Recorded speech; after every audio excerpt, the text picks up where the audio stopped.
유하. 안녕하세요. 뷰티비 MC 가희. 안녕하세요. 사하나 성형외과 전문의 이정훈입니다. 오늘 지난 편에 이어서 저희가 네. 또 이제 준비를 한 게 바로 자가늑연골인데요. 네네네. 코 성형의 끝판왕. 자가늑연골에 대해 알아보자. 자가늑연골 이름이 굉장히 어렵고 발음하기도 어려워요. 네. 자가늑연골은 어떤 건가요? 자가늑연골이란 건 뭐냐면 우리 몸이 이제 흉곽을 보게 되면 타원형으로 이렇게 돼 있잖아요. 뒤쪽은 척추가 있고 앞쪽은 이렇게 흉골이 있습니다. 그럼 거기를 연결시켜주는 고리 모양의 이제 갈비뼈.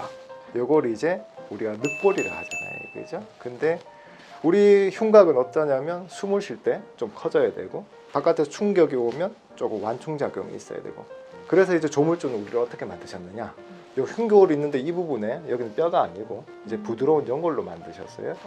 딱딱하긴 하지만 조금의 탄력이 있는 구조.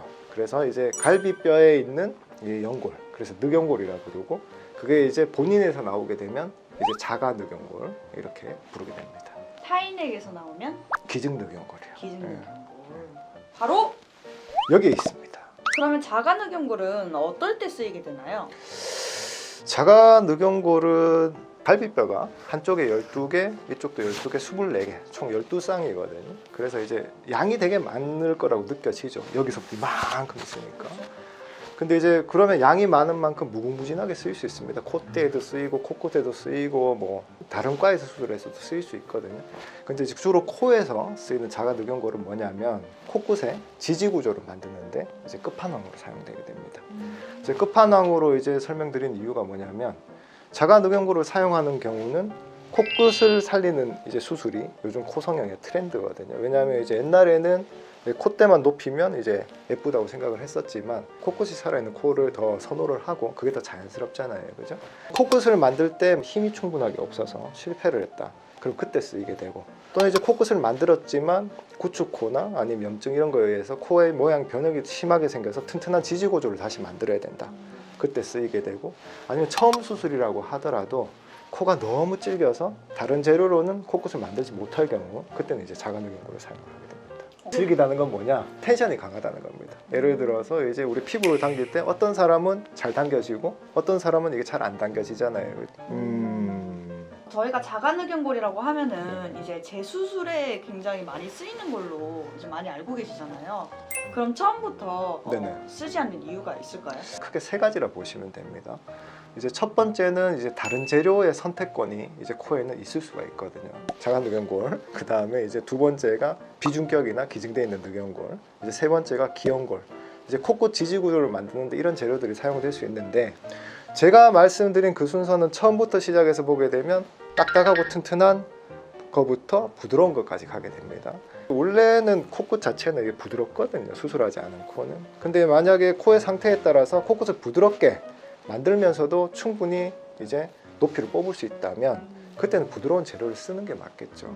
그래서 이제 재료의 선택에서 굳이 자가늑연골 처음에 선택을 안 해도 될 때 자가늑연골을 쓰지 않고요. 이제 두 번째는 이게 이제 자가늑연골을 안 쓰는 가장 큰 이유일 수도 있습니다. 이게 뭐냐면 막연한 두려움. 왜냐면 우리가 지금은 정보의 홍수잖아요. 그죠?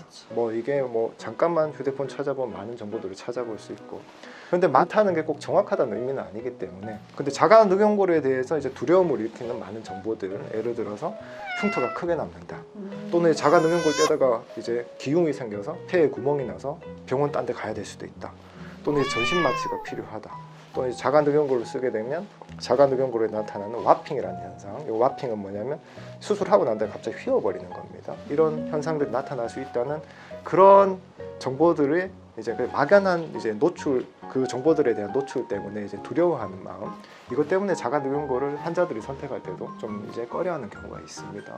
그리고 세 번째는 뭐냐면 자가늑연골을 뗀다는 건 수술 시간이 늘어난다는 걸 의미가 하기도 하거든요. 왜냐하면 그만큼의 수술이 더 추가가 돼야 되니까 전문의와 상의하세요. 최근에도 굉장히 자가늑연골을 많이 쓰고 있는 추세라고 저는 들었어요. 네네. 그게 맞나요? 그렇죠. 코끝을 만드는 트렌드나 아니면 코끝을 이제 만들 때 쓰이는 다른 재료들이 문제를 일으키는 경우에 그걸 해결할 수 있는 건 자가늑연골이니까. 그리고 자가늑연골 자체가 이제 그 술기나 이런 거에 정확한 이해, 또는 이제 자가늑연골을 채취하는 데 있어 가지고 정확한 술기, 이게 있다면 생각보다 그런 위험이 크지 않기 때문에 자가늑연골로 수술하는 것도 나쁘지 않습니다. 걱정 노노. 자가늑연골을 떼실 때 뭐 원장님만의 원칙 같은 게 있으실까요? 환자들이 두려워하는 게 이제 크게 세 가지입니다. 첫 번째로 이제 기흉이 생기는 경우 같은 경우는 자가늑연골은 아까도 말씀드린 흉곽이잖아요, 그죠? 뒤쪽에 폐가 있습니다. 연골 밑에 있는 그 조직을 이제 만약 손상을 시키거나 안으로 들어가게 되면 진짜 구멍이 나는 거거든요. 그래서 그걸 조심해서 그런 현상이 없도록 떼는 게 이제 원칙이고, 이제 두 번째는 흉터. 2cm에서 2.5cm 정도? 그 정도로 흉터로 뗄 수 있고, 흉터라고 말씀드리면 환자분들은 되게 싫어하지만 그렇죠. 근데 반대로 생각해보면 우리가 가슴 수술을 받을 때 밑선 절개 많이 하잖아요, 그죠? 근데 그 흉터보다 흉터가 작고 상태가 그 흉터보다 더 괜찮습니다. 그래서 그 정도 흉터를 받아들일 수 있다면 그냥 자가늑연골을 처음부터 떼셔도 되고, 또 이제 자가늑연골을 떼는 행위 자체가 환자의 수술에 영향을 미치는 거, 이런 것들을 최소화하는 거 제 원칙이고요. 뗄 때 저는 좀 빨리 떼려고 합니다. 왜냐하면 이제 수술 시간이 늘어나는 것 자체는 환자한테도 저한테도 서로 좋지 않은 일이니까, 그래서 최대한 20분에서 30분 내로 떼려고 노력을 합니다. 이야기만 들어보면 너무 좋은 재료인 것 같은데 네네네. 뭐 단점이나 쓰지 못하는 경우도 있겠죠? 물론 그렇죠. 연골은 여러 가지 연골들이 있는데 자가늑연골은 이제 구조를 이루는 연골이거든요. 구조를 이루는 연골들은 좀 딱딱합니다. 그리고 코끝에 썼을 때 좀 코끝이 좀 딱딱할 수 있죠. 그게 또 단점이고, 쓰고 싶은데 못 쓰는 경우가 있어요. 그때는 뭐냐면 이게 사람이 나이가 들게 되면 우리 몸의 모든 게 좀 딱딱해지고 좀 굳게 됩니다. 모든 게 다 그렇죠. 그래서 이제 저 같은 경우에 만약 자가늑연골을 열고 들어가면 저 같은 경우는 약간 자가늑연골이 석회화되어 있을 수 있습니다. 왜냐하면 나이가 들면 들수록 연골, 특히나 구조를 이루는 연골들은 약간 딱딱해지고 석회화되거든요. 그럼 우리가 그걸 재료로 쓸 수 있는 이제 모양으로 변형시키기가 좀 힘들겠죠, 그죠? 그럴 때는 어쩔 수 없이 다른 재료들을 선택해야 될 경우도 있습니다. 네, 오늘 원장님과 함께 자가늑연골에 대해서 A to G로 이제 한번 알아보았는데요. 원장님, 그러면 원장님은 이제 자가늑연골을 이제 고려하고 계신 분들에게 상담할 때 어떻게 하세요?